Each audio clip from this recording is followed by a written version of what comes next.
Muy buenas noches con todos los presentes. En nombre de Buró Tributario les damos la más cordial bienvenida, agradeciendo a todos quienes el día de hoy se pudieron conectar de manera puntual a esta segunda sesión del webinar sobre las herramientas de control que utiliza el Servicio de Rentas Internas para temas de precios de transferencia. Bueno, Jorge, bienvenido, buenas noches. Estamos listos pues para comenzar la segunda jornada del día de hoy. Bienvenido. ¿Qué tal? ¿Cómo están? Buenas noches con todos. Nuevamente reiterar el agradecimiento a Buró Tributario por la oportunidad de compartir con ustedes este webinar respecto a la temática actual de precios de transferencia, abordándoles desde un punto de vista de qué aspectos considerar debido a la coyuntura actual de que la Administración Tributaria está considerando fuertemente utilizar esta herramienta como como una herramienta de control, tanto de lo que conversamos el día de ayer, tanto a grupos locales, grupos familiares locales, como grupos multinacionales. El día de ayer, recapitulando muy brevemente, el día de ayer conversamos respecto para entender por qué este tema de precios de transferencia es un tema de coyuntura actual que está siendo bastante abordado tanto por los grupos locales o multinacionales, así también por la administración tributaria. La administración tributaria obviamente es un punto de vista de control. Casi en la mayoría de las determinaciones que se están abriendo de compañías que pertenecen a grupos, una de las variables que siempre se identifican dentro de la matriz de riesgo que establece la administración tributaria al momento de iniciar una determinación para un contribuyente está necesariamente la variable de analizar precios de transferencia. En ese sentido, el día de ayer conversamos e iniciamos hablando algo de historia, algo de antecedentes, cómo surge el tema del régimen de precios de transferencia, partiendo yendo a lo más básico de cómo inicia este tema de fiscalidad internacional, cuáles son las corrientes actuales que hay a nivel internacional a nivel de fiscalidad. Conversamos entonces que las corrientes actuales tienen que ver con las acciones BEPS promovidas por la OCDE y la G20. Dentro de ellas, en las BEPS 1.0 con sus 15 acciones, y dentro de ellas la acción que establece la documentación soporte de precios de transferencia. Uno de estos documentación soporte son los que se conocen como temas de local file o reportaría local, que es lo que comúnmente nosotros en Ecuador entendemos como informes integrales de precios de transferencia. También le abordamos brevemente la variante más reciente de las BEPS, más conocidas como BEPS 2.0, que coyunturalmente hablan o establecen los pilares 1 y 2, que puntualmente hacen referencia a redistribución de las bases imponibles, estableciendo límites a la forma en la cual se redistribuyen o se establecen esas bases imponibles. Esto como pilar 1, y como pilar 2, la posibilidad de que estableciendo un estándar o una normativa supranacional, considerando orientado que todos los países a nivel mundial establezcan un mínimo de impuesto a la renta del 15% para todos los grupos multinacionales.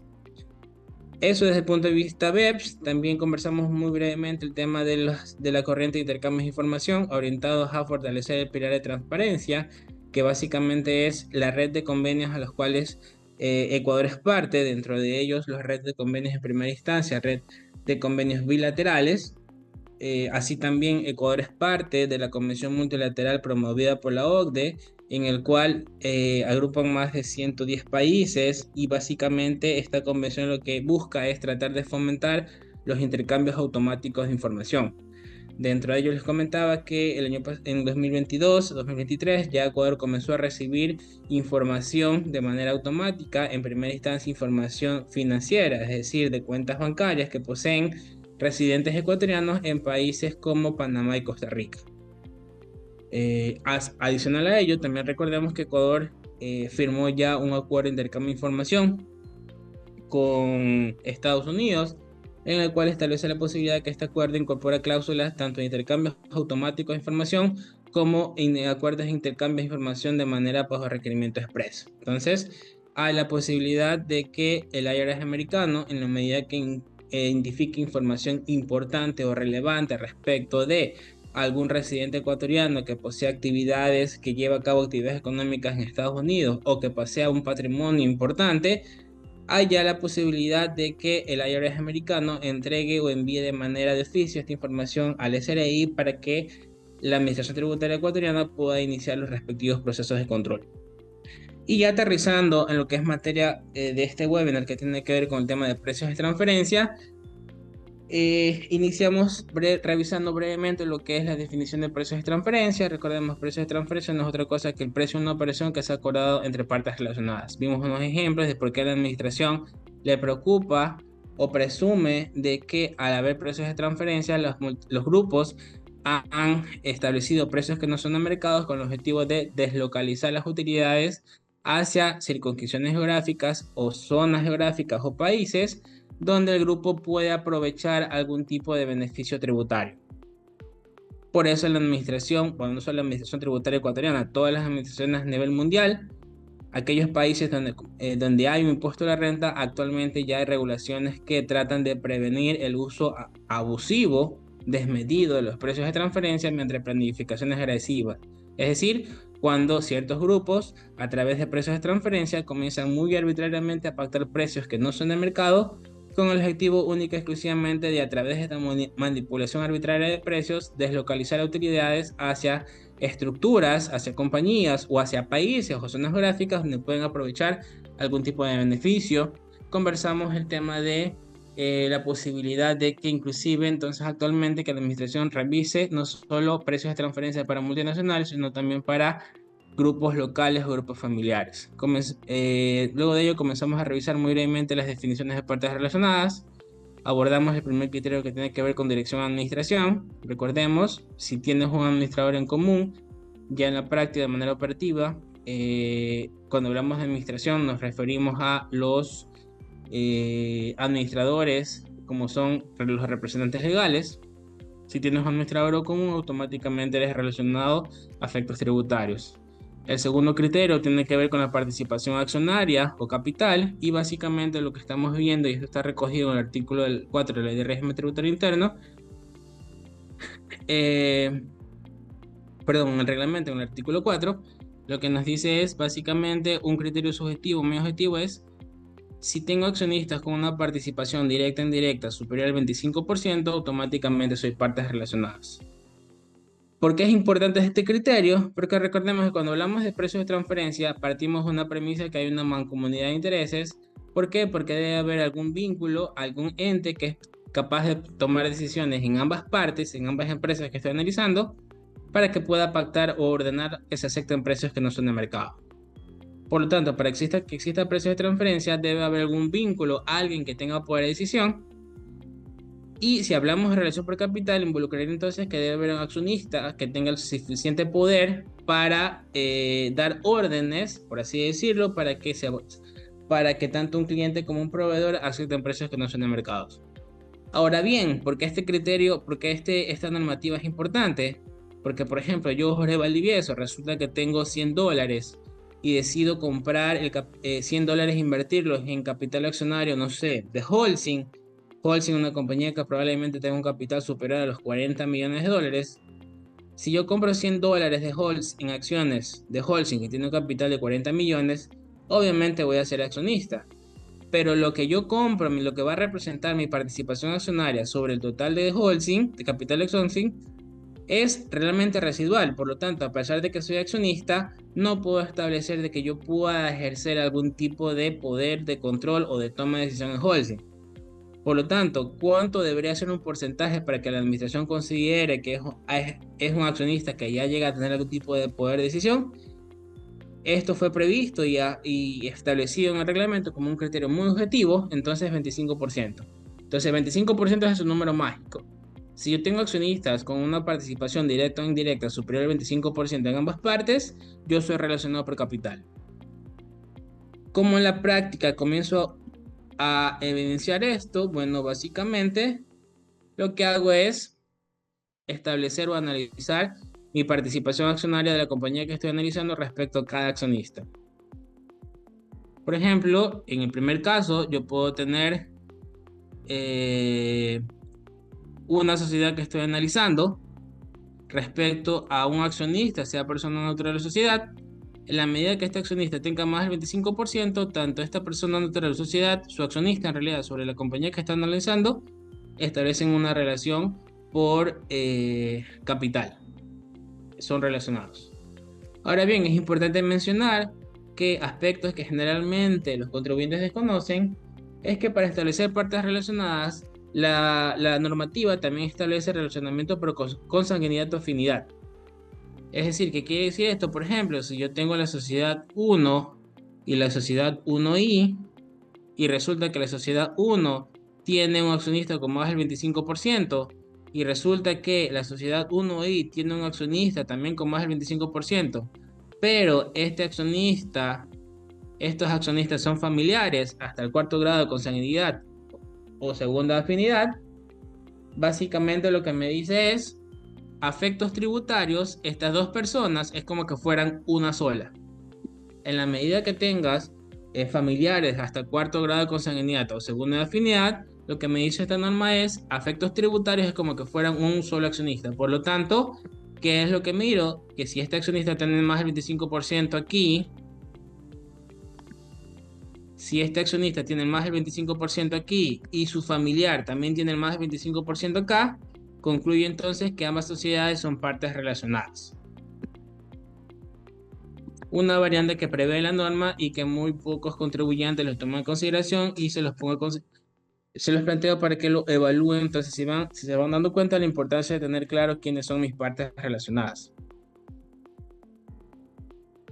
Entonces, como les mencionaba, en la medida que tengas un accionista con más del 25%, eso se conoce como relación por participación accionaria. Y bueno, si ese 25% llega a superar la participación de un porcentaje del 50%, ya hablamos de control. Pero en resumidas cuentas, parte de lo mismo. Entonces, eso es respecto a la relación directa, pero ¿qué tiene que ver la relación indirecta? Por ejemplo, tenemos el siguiente caso. Tengo la compañía A y la compañía C. Yo quiero saber si estas dos son relacionadas. Entonces comienzo a verificar o comienzo a ir avanzando dentro de su escala accionaria y comienzo a ver quién está por encima de A, está B. ¿Cuánto tiene? 50%. ¿Aquí aparece algún accionista común con respecto a C? No, sigo subiendo, llego a la compañía E. Cuando llego a la compañía E, me doy cuenta que este accionista tiene una participación indirecta sobre A y sobre C, porque aparece a través de las participaciones accionarias que tiene sobre B y sobre D. Por lo tanto, ¿qué es lo que ya encontré el primer vínculo? Es decir, el accionista que posee participación accionaria indirecta en ambas partes.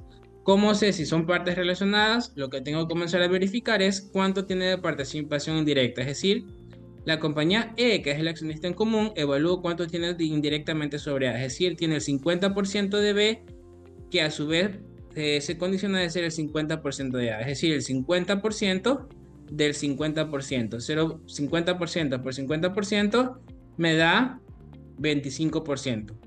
Es decir, que el accionista E posee de manera indirecta el 25% de C.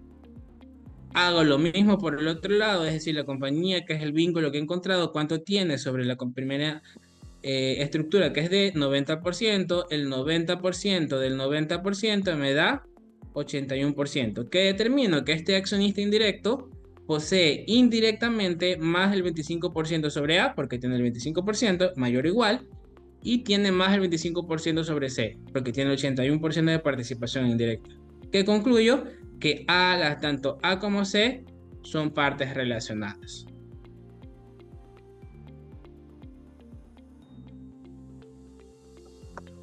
Entonces, a eso se refiere la norma cuando me habla también de evaluar participación accionaria indirecta. Es decir, cuando encuentro un accionista con algún tipo de vínculo o aparece como un accionista que posee una participación indirecta sobre las compañías que estoy analizando, procede a evaluar, bueno, ese accionista de manera indirecta, multiplicar cada una de las participaciones hasta llegar a la compañía que estoy analizando para determinar cuál es su porcentaje de participación. Y si ese porcentaje de participación llega a ser mayor o igual al 25% en ambas partes, entonces establezco que las dos entidades analizadas son relacionadas por el criterio de capital o participación accionaria.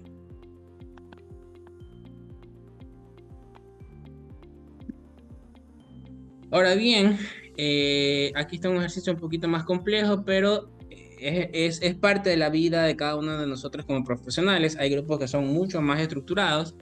Entonces, el análisis, por ejemplo, quiero saber, asimismo, si la compañía C y la compañía J son relacionadas.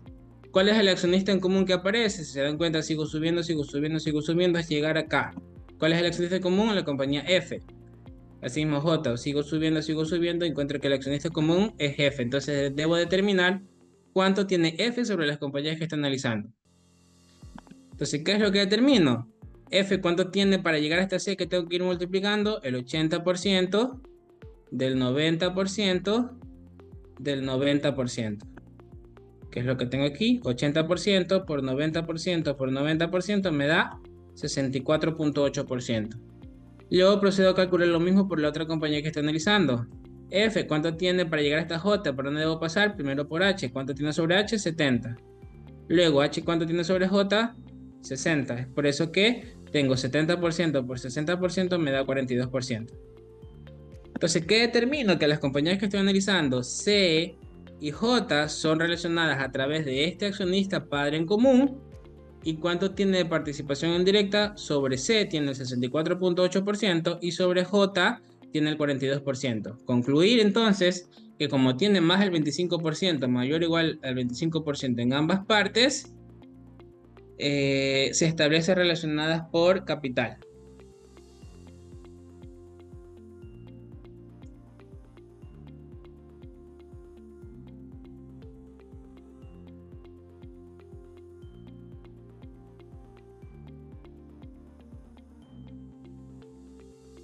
Sencillo, ¿verdad?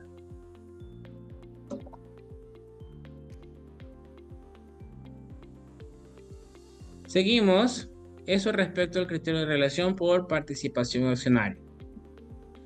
Ahora bien, la norma establece esto respecto a estructuras de participación accionaria. Esto establece un criterio muy objetivo del 25%, pero también la norma habla de manera general al relacionamiento entre sociedades matrices y sus filiales, sus sucursales, sus miembros de directorio, pero todos estos se resumen en los criterios que hemos visto hasta ahora: dirección, administración y control de capital.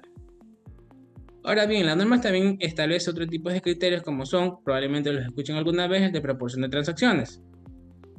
¿Qué se establece este criterio? Que básicamente lo que me dice es, si yo tengo un cliente que le vendo más del 50% de mis ventas o tengo un proveedor al cual le compro más del 50% de mi total de compras, se debe establecer relacionado por proporción de transacciones.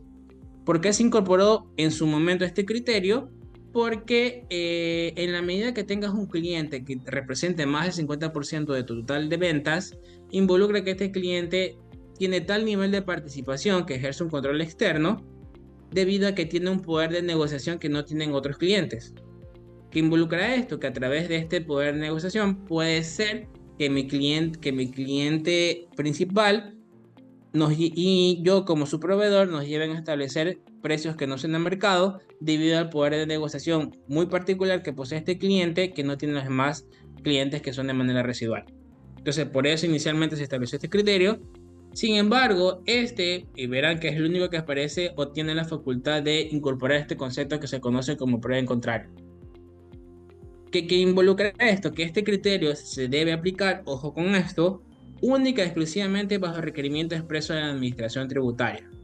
Es decir, que la administración tributaria es que me debe notificar: Jorge Valdivieso, yo he establecido de que tú le vendes más del 50% a la compañía ABC. Esos precios a mi criterio como administración no son precios de mercado y por lo tanto establece partes relacionadas por proporción de transacciones y por lo tanto entrégame tu informe integral de precios de transferencia. ¿Qué involucra esto entonces? Como les mencionaba, dos cosas. Primero, que este criterio no debe aplicarse de manera automática por los contribuyentes debido a que se aplica única y exclusivamente bajo requerimiento expreso por parte de la administración. Y segundo, que este es el único criterio que establece la posibilidad de tener pruebas en contrario. Es decir, ¿qué pasa? Si la administración me emite esa notificación, es el único criterio que establece la posibilidad que si yo le entrego información a la administración, que este criterio, que no tengo ni directores en común, ni administradores en común, ni tampoco tengo accionistas en común, es la salvedad para que yo no deba cumplir jamás por esta obligación, aun cuando la administración me notifique.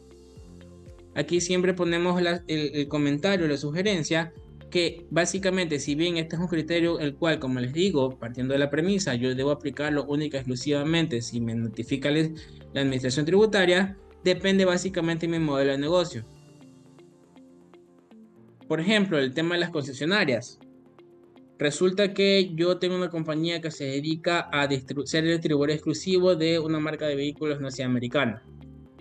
Entonces, no sé, por ejemplo, digamos, no sé, Ford. Resulta que yo tengo la posibilidad de distribuir vehículos de manera local, soy el distribuidor exclusivo de vehículos de marca Ford. Por lo tanto, como yo soy el distribuidor exclusivo, yo solamente le voy a comprar a Ford.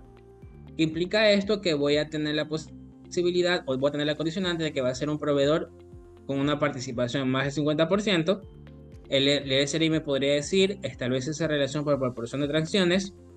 Y la única forma que yo no tenga que cumplir con este criterio en función de esta norma es que yo me voltee y le diga a Ford, entrégame quiénes son tus administradores, directores o tus accionistas. Como yo, cliente de Ford, en función de lo que es Ford, probablemente no llegue a representar lo que yo le compre, porque el mercado ecuatoriano es muy residual en función del mercado mundial, ni el 1 o 2% de su total de ventas. Por lo tanto, es poco probable que Ford me considere tan importante para que me quiera entregar esa información. Por ello, siempre recomendamos que aquellos clientes que tienen su concentración a nivel de clientes en un solo cliente con más del 50% o sus compras con un solo proveedor en más del 50%, vayan evaluando la posibilidad de analizar esas operaciones dependiendo de qué tan importante ustedes son para su cliente o proveedor. Porque si desde el punto de vista de ellos, su cliente o proveedor, ustedes no son tan importantes o son residuales, es poco probable que vayan a tener esta información y por lo tanto no se vayan a poder escapar del requerimiento por parte de la administración de que evalúen sus operaciones con partes relacionadas. Eso respecto a este criterio. Ahora bien, como último criterio, la normativa también establece la posibilidad de analizar precios de transferencia cuando establece relación por paraísos fiscales.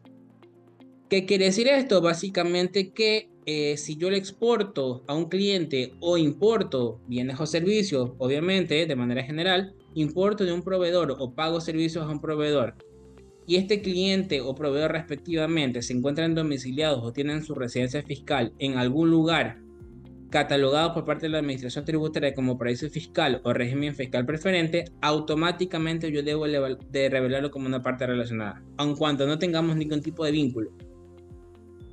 Por lo tanto, siempre es importante porque esto es uno de los principales controles que hace la administración. La administración tributaria está controlando, haciendo cruces de información con aduanas, determinando a los contribuyentes a dónde están exportando, dónde están importando, pueden identificar muy fácilmente la residencia de sus clientes o proveedores, porque es la información que ustedes reportan en aduanas, y por lo tanto cruzar si están reportando esas esas exportaciones, o bueno, sí, ventas al exterior, exportaciones e importaciones con paraísos fiscales, si las han reportado o no como operaciones con partes relacionadas. Así que si tienen transacciones con el exterior, siempre es importante evaluar si mi cliente o proveedor no está domiciliado en algún paraíso fiscal. Si está en un paraíso fiscal, aun cuando no tenga ningún tipo de vínculo común, por norma tributaria, automáticamente deben revelarlo como una operación con una parte relacionada. Entonces, una vez que han identificado todas sus operaciones con partes relacionadas, inclusive locales, como les mencionaba, porque la administración tributaria también evalúa operaciones con partes relacionadas locales, por los ejemplos que vimos el día de ayer, debido a que los incentivos tributarios, como la firma de contratos de inversión, o incentivos tributarios locales, de repente tengo la posibilidad de, no sé, amortizar pérdidas, el ejemplo que vimos, eso es la posibilidad de que yo pueda tener tarifas diferenciadas de impuestos de renta de manera local. Entonces, a partir de estas preferencias que pudiera tener de manera local, es que la administración tributaria también está evaluando, analizando las operaciones con patrocinadas locales.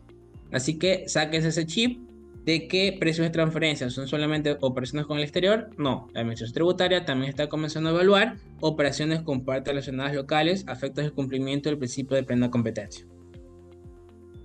Ahora bien, una vez que he identificado todas mis operaciones con partes relacionadas, en primera instancia debemos identificar si tengo algún tipo de obligación de formal de presentación.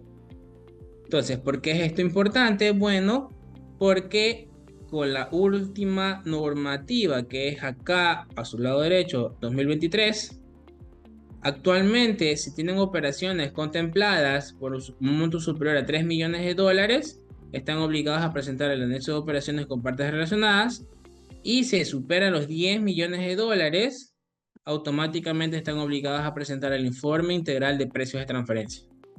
Esto es una pequeña tablita, lo que tenemos actualmente no es lo que siempre ha estado para el establecimiento de la obligación de presentación, esto ha ido cambiando en el tiempo, desde sus inicios en el 2005-2006, cuando la administración estableció la obligatoriedad para presentación a partir de montos totales de operaciones por 300.000 dólares.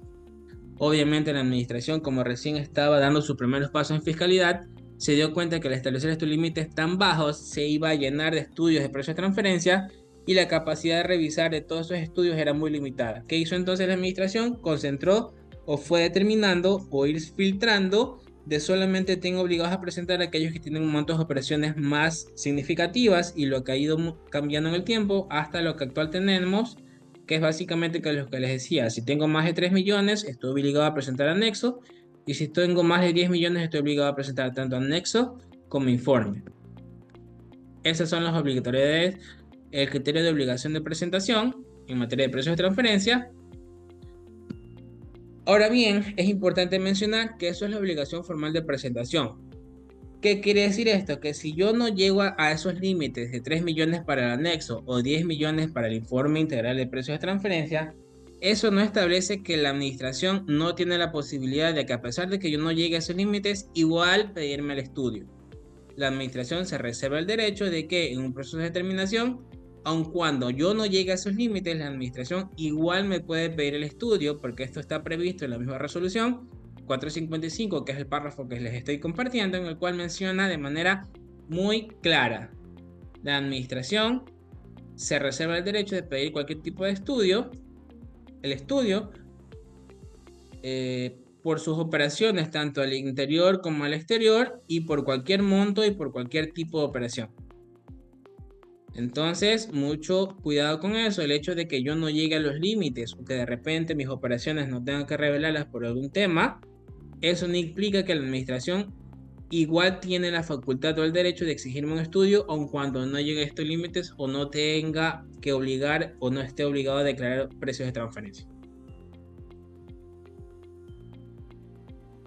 Ahora bien, en cuanto una vez que tienes identificadas tus operaciones con partes relacionadas, ¿cómo las analizas? Bueno, tienen que tener en cuenta que el criterio que establece la administración tributaria o establece recogido en la norma, perdón, es la aplicación del principio de plena competencia. ¿Qué quiere decir esto? Básicamente que tus operaciones deben darse como si se hubiesen efectuado entre partes independientes. Tú no puedes discriminar o establecer o darle un trato preferencial a tus partes relacionadas si ese mismo trato no se lo das a una parte independiente. Ese es el resumen de la aplicación del principio de plena competencia. Y la administración tributaria está evaluando y determinando y estableciendo y verificando que se cumpla esto en tus operaciones con partes relacionadas. Hay muchas determinaciones muy fuertes porque los grupos locales y multinacionales, al no tener adecuadamente una política que sustente sus precios de transferencia, están estableciendo precios en sus operaciones con partes relacionadas sin ningún tipo de sustento, y resulta que la gran mayoría de veces caen, algunas veces intencionalmente y otras no, pero terminan dando beneficios a través de mejoras o bonificaciones a través de precios que se traducen en un beneficio de precios que no se lo dan a sus clientes independientes, y por lo tanto con esto caen en no cumplir con este principio. ¿Qué hace la administración? Lo que te dice es, ok, tú puedes contablemente revelar el precio que tú quieras, pero a efectos de mi liquidación, de mi conciliación tributaria, te debes determinar tu base imponible considerando los precios como si se hubieran efectuado entre partes independientes. ¿Qué quiere decir esto? Que, por ejemplo, si una compañía le vende normalmente un producto a $10 a un cliente independiente y resulta que a un cliente relacionado le vendes a 5, el SRI te va a decir, tú contablemente puedes seguirlo registrando a 5. Para efectos de mi conciliación tributaria tienes que calcular cuál es la utilidad como si se lo hubieses vendido a 10. Y esa diferencia, por lo tanto, es lo que se conoce puntualmente como ajuste de precios de transferencia, que es lo que la administración está glosando en sus determinaciones. La importancia que la administración le está dando a este esquema tiene que ver con, le está dando mayor alce o mayor importancia a la información que se está revelando en sus operaciones con partes relacionadas a sus estudios. Hay un incremento, un mayor régimen severo de sanción por la omisión o la presentación inexacta de lo que tienes o lo que le presentas a la Administración Tributaria en el Informe Integral de Precios de Transferencia. En la resolución de mayo del 2024, donde se incorpora o se reforman el tema de precios de transferencia, se incorporan ahora sí sanciones muy fuertes, muy onerosas por la no presentación o la presentación incompleta. Nos habla entonces, por ejemplo, que resulta que si no lo presento no presento mi informe integral de precios de transferencia, las multas pueden ir desde 3.750 hasta $15.000 para los contribuyentes, para los grandes contribuyentes. Lo mismo tanto del informe como del anexo. Si resulta que yo tenía que haber presentado, no hice este análisis de obligación de presentación, miren las sanciones que ahora se están estableciendo. Si yo no presento, debía haber presentado el anexo en función de los límites que les decía, 3 o 10 millones. Si me olvidé de presentar el informe y el SRI se da cuenta, las multas pueden ir desde $3.000 hasta $15.000 en el caso de los grandes contribuyentes. Por informe y por anexo, desde $2.000, $2.500 hasta $10.000 en el caso de los grandes contribuyentes. Ahora bien, ¿cuál es el aspecto que toma mayor importancia y por qué la administración está comenzando a establecer este régimen severo? Es como les mencionaba, porque el tema de precios de transferencia está queriendo que los contribuyentes obligarlos de alguna manera a la presentación que les están entregando sea presenten información de mejor calidad. ¿Por qué? Porque la administración considera este informe como un insumo, un input adicional para efectuar sus controles en sus procesos de determinación. Por lo tanto, inclusive miren qué pasa si presento el estudio o el anexo, pero resulta que la OYNE lo presenté con información incompleta o inexacta. ¿Cuáles son las consideraciones? Que en el caso del informe, las multas pueden ir desde $2.800 hasta $11.250 por información incompleta, inexacta o con errores.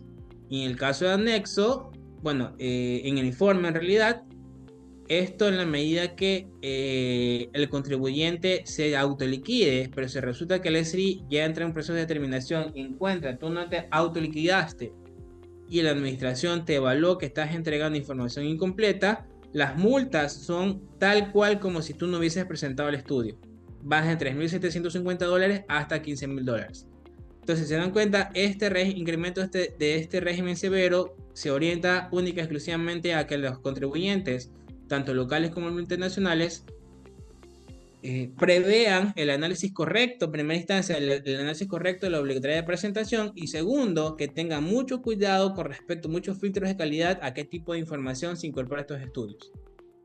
Básicamente se resume en que la administración tiene una agenda de tratar de considerar este informe integral, como les mencionaba, en una mayor herramienta de control tributario para sus procesos de determinación. ¿Cómo haces eso? Primero, obligando mediante sanciones mucho más onerosas a que los contribuyentes cumplan con esta obligación, y segundo, estableciendo así de la misma manera multas muy caras o muy onerosas por entregar información incompleta o con errores. ¿Qué es lo que se considera como información incompleta e inexacta? No elaborar un informe integral de precios de transferencia en función de lo que dice la ficha técnica. Hay una ficha técnica que te dice, o establecida o emitida por el SRI, que te incorpora, te detalla qué debe contener un informe integral de precios de transferencia. Por lo tanto, si de repente, en su momento lo podrían ver, que esta ficha técnica tiene información muy detallada. ¿Qué pasa si algún grupo decide que no quiere entregar esa información por alguna razón en particular? Esto entra en una causal, no cumplir con lo que dice esa ficha técnica, es una causal para establecer que has presentado información incompleta, inexacta, con errores, y por lo tanto verte expuesto a las multas que hemos ya presentado. Asimismo, ¿qué pasa cuando la información que tú reportas en el informe integral de esto respecto a las cifras financieras, montos de operaciones, cálculo de indicadores, no cuadra entre lo que estableces en el informe integral con el anexo de operaciones?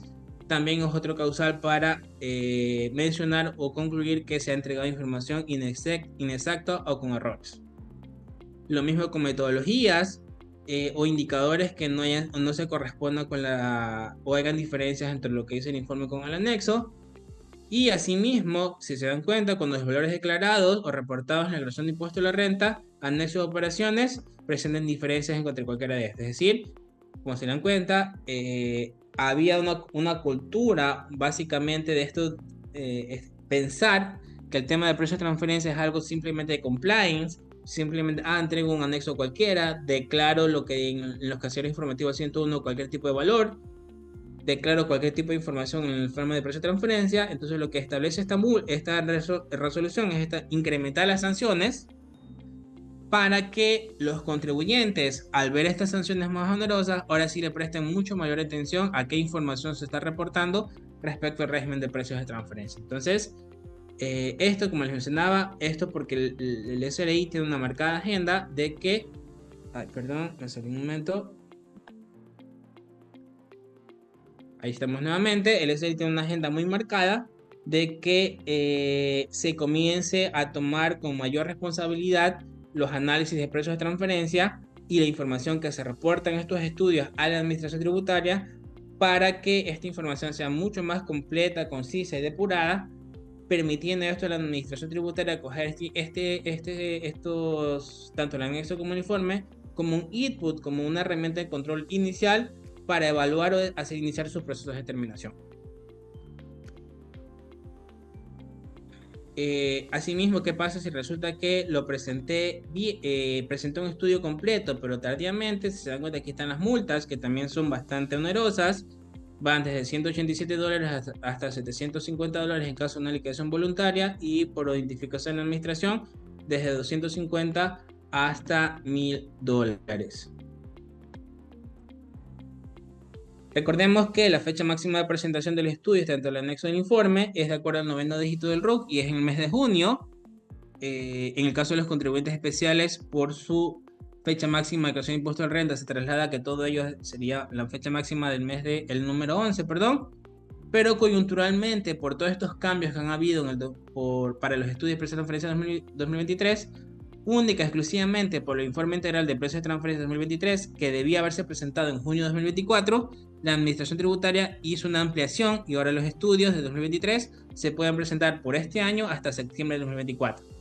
Pero solamente es una ampliación temporal. Recordemos, a partir del próximo año regresan a la fecha normal de presentación, que es de acuerdo en el mes de junio, de acuerdo al noveno dígito del RUC. ¿Cuáles son los diferentes métodos? Hay 5 métodos que establece la normativa, que pueden ser precio comparable no controlado, precio de reventa, coste adicionado, distribución de utilidades o márgenes operacionales. Recordemos qué aspectos consideran un estudio, que puedo establecer comparables, ya sean internos o externos. Cuando hablamos de comparables internos, aquellos que se encuentran en el mismo giro de negocio. Si yo le vendo una parte relacionada y también le vendo a un cliente independiente, ese cliente independiente podría ser mi comparable interno para justificar que el precio que le he dado a mi parte relacionada es un precio de mercado.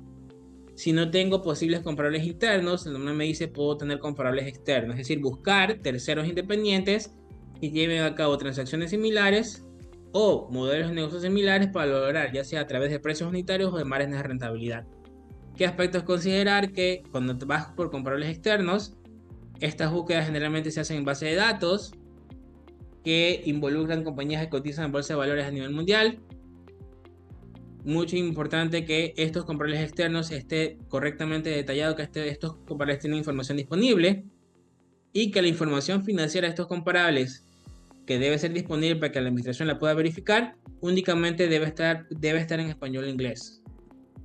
¿Qué pasa si resulta que me quiero comparar con alguien de Asia y la información que ellos reportan, que es de carácter público, está en otro idioma que no es español e inglés? El SRI no la puede validar o leer, por lo tanto me puede rechazar esos comparables, cambiarme los comparables y establecerme alguna posibilidad de glosa por precios de transferencia.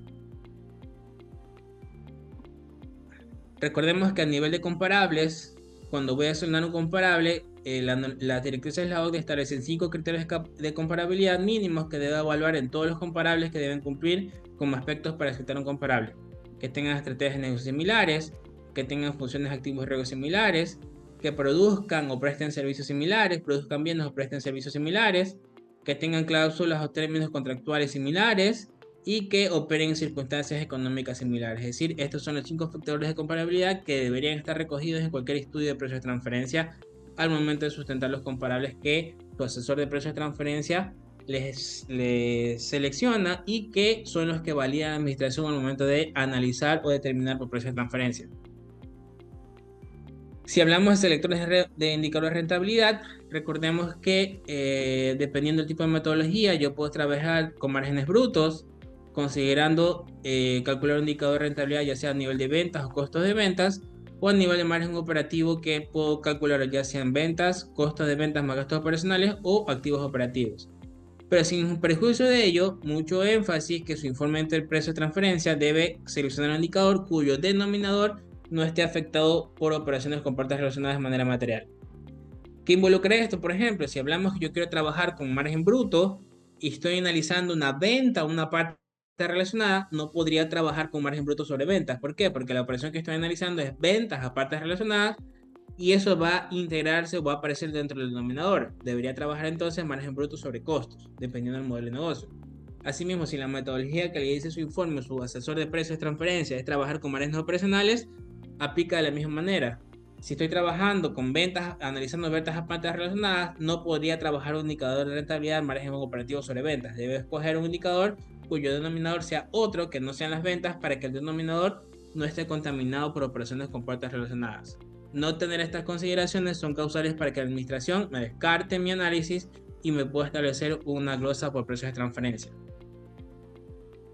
Ahora bien, esto respecto a la norma de precios de transferencia, qué tipo de herramientas o controles está haciendo la administración, qué es de esperarse en el futuro, qué cambios podrían incorporarse. Bueno, recordemos que la BEPS 13 que les mencionaba al inicio del webinar me habla de documentación que soporte mi política de precios y transferencia. Si bien lo que nosotros tenemos se conoce a nivel internacional como local file, no involucra que es el único tipo de documentación que existe. Estas BEPS establecen, por ejemplo, también que los grandes grupos deben elaborar un master file o documento maestro, que básicamente es una visión del grupo a nivel de su cadena de valor, cómo están integrados, ya sea verticalmente u horizontalmente. Ahora bien, eso es un documento mucho más complejo, mucho más amplio. Sin embargo, existe otro documento en el cual se conoce como CBC o Country by Country Report, que no es otra cosa que un informe donde se presenten todos los estados financieros, cargas fiscales de las partes del grupo, de las estructuras que pertenecen al grupo. ¿Por qué este informe podría ser que en el corto o mediano plazo la administración tributaria lo comience a requerir para grandes grupos? Porque esta información puede ser una mayor herramienta de control por precios de transferencia, porque voy a tener acceso a información de cómo, en el caso de multinacionales, cómo puede ser o evalúe que a través de los precios de transferencia pueden estar deslocalizando utilidades hacia otras estructuras. Por lo tanto, la administración tributaria está evaluando la posibilidad en el corto o mediano plazo de pedir o establecer o pedir que los grandes grupos multinacionales, sean estos de accionistas ecuatorianos o extranjeros o no residentes, que presenten un CBC a la administración tributaria con el acceso de que la administración, asimismo, todo orientado a lo que veníamos mencionando, de tener mayor información más depurada que le permita ejercer de mejor manera el control en temas de precios de transferencia. Coyunturalmente, eso en cuanto a requerimientos de información, pero puntualmente la administración, ¿qué es lo que está glosando? Está auditando a nivel de precios de transferencia, está cuestionando la esencia económica de las transacciones. Es decir, el viejo modelo es simplemente de cumplir una operación en función de criterios que está soportada en un comprobante de venta, en una factura válida, que le dice la retención, que está bancarizado. En precios de transferencia la administración está yendo ya más allá. Está cuestionando la esencia económica. Está evaluando si ese costo o gasto con una parte relacionada realmente tú lo necesitabas para llevar a cabo tus operaciones. Si no puedes probar la esencia económica, la administración tributaria está cuestionando tu precio de transferencia, no por el precio, sino por la operación en sí. ¿Qué tipo de controles está evaluando? Está evaluando que la política de precios que estás efectuando se corresponda con tu modelo de negocio. Por ejemplo, a nivel de manufactureras, no es lo mismo que yo tenga una manufacturera integral que una manufacturera por contrato. ¿Por qué? Porque una manufacturera integral tiene que tener un inventario disponible para la venta y por lo tanto tiene una fuerte labor de comercialización. asume mayores riesgos de inventarios, tiene que tener bodegas. No va a ser lo mismo, por ejemplo, una manufactura de contrato que produce única y exclusivamente cuando ya tiene una preventa. ¿Por qué? Porque produce en función del requerimiento del cliente. Su producción, su inventario se ajuste a lo que el cliente le ha requerido. ¿Qué involucra esto? Que no va a tener riesgos de inventario porque no va a tener inventario guardado. El inventario que lo produce única y exclusivamente lo produce en función de las ventas. ¿Qué involucra esto? Que tiene menores riesgos y por lo tanto las rentabilidades o el precio a establecer no va a ser lo mismo si eres una manufactura integral que una manufactura por contrato. Miren lo complejo y subjetivo que se puede ir hilando cuando pretendes analizar o sustentar de mejor manera tu política de precios de transferencia. Entonces, precio de transferencia está convirtiéndose en una herramienta, una gran herramienta de control por parte del SRI, no solo por la información que está solicitando sea más limpia, más de mayor sustento, sino también en función de eso está procediendo a efectuar fuertes controles. Está revisando también que las operaciones tengan el respectivo sustento documental. Está evaluando la posibilidad de usar los que se conocen a nivel internacional como los famosos safe harbors. ¿Qué son estos safe harbors?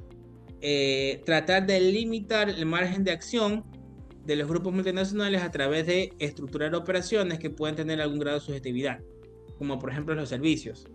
Si yo recibo, ¿cuál es un ejemplo de esto? Por ejemplo, lo más comúnmente facturar servicios administrativos. Entonces, si hablo de servicios administrativos, parte del análisis, ¿qué es un servicio administrativo? ¿Cuál es el alcance? ¿Qué tipo de entregable tengo? ¿Para qué necesito un servicio administrativo? ¿Realmente necesito un servicio administrativo? Es muy subjetivo. Entonces, este tipo de transacciones a nivel mundial, las multinacionales generalmente las usan para disfrazar a través de estas operaciones desde la localización de utilidades. Entonces, el mundo está avanzando a estructurar, a delimitar este tipo de transacciones, no cuestionar o no reconocer que este tipo de gastos por servicios administrativos son gastos que necesitan, pero sí establecer límites de cuál debe ser la remuneración adecuada para este tipo de transacciones. Por ejemplo, si las catalogan, ya actualmente en Ecuador ya está incorporado a nivel de directrices un tema de los servicios intergrupos de bajo valor añadido, pero las BEPS 2.0 inclusive están incorporando a través del importe B del plan 1 establecer márgenes de rentabilidad fijos para las actividades, por ejemplo, de distribuidores. Es decir, que si por un grupo multinacional quiere comenzar a tener su centro de distribución en Ecuador, ese centro de distribución no puede tener el margen de rentabilidad que pretenda o quiera el grupo, sino ya predefinir cuál es un margen fijo de rentabilidad que deben tener. ¿Por qué? Para tratar de establecer límites y que no puedan planificar agresivamente a través de este tipo de transacciones. Y finalmente, los empresarios en su proceso de expansión deben buscar. ¿Cuál es la conclusión de esto? Básicamente que los empresarios, tanto locales, multinacionales o especialmente haciendo énfasis en los empresarios locales, deben ir evaluando sus procesos de expansión, deben hacerlo necesariamente con una adecuada estructuración de sus operaciones. Es decir, ir identificando cómo se están integrando, cuál es la mejor forma de integrarse de manera vertical o horizontal, identificar cuál es su cadena de valor, qué factores diferenciadores tiene su producto, y esto que me permite sustentar cuál debería ser la mejor política de operaciones con partes relacionadas. Caso contrario, puedo caer en una auditoría de precios de transferencia, porque me les comentaba, estos son los procesos de control, porque en resumidas cuentas, para ya ir concluyendo, la administración tributaria necesariamente tiene en su agenda establecer el precio de transferencia como una herramienta de control para su proceso de determinación. Y eso hasta ahí lo que les quería presentar.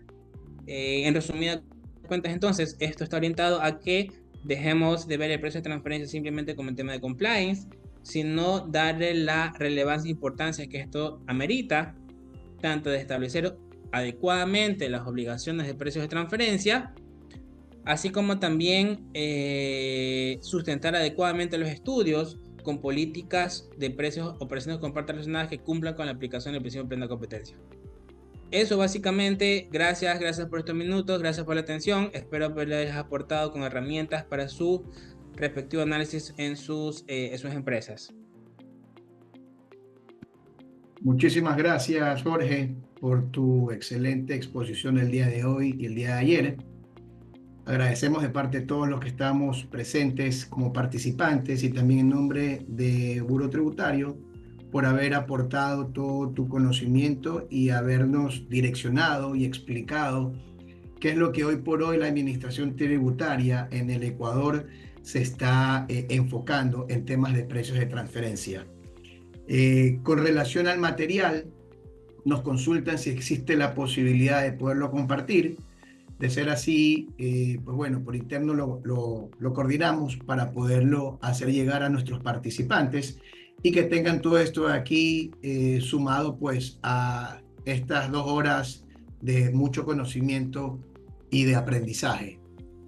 Te agradezco nuevamente en nombre de todos los presentes, esperando que para una próxima ocasión podamos abordar algunos otros temas relacionados con fiscalidad internacional, con temas de precios de transferencia, con temas de convenios para evitar doble imposición.